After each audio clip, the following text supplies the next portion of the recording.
Максим, ингушское дело вывели из Магаса в Кисловодск. Стариков, девушку и молодежь держат под стражу уже 1,5 года. В СМИ об этом мало пишут. Почему? Блокируют СМИ, занесли, приказали, запугали. Я выступаю за безусловное освобождение всех участников ингушских протестов.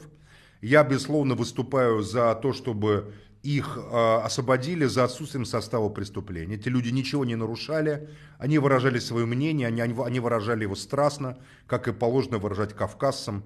Ингушский народ много страдал, много видел несправедливости, и поэтому я говорю ингушам, эти люди, которые находятся перевели из Магаса в Кисловодск, очевидно, на суд, это политзаключенные. Пожалуйста, вы должны и за этих стариков, и за эту девушку, и за молодежь, кого там держат, бороться. Не бросайте их на произвол судьбы. Ингуши, от вашего слова, от вашей позиции много зависит. Требуйте их безусловного освобождения.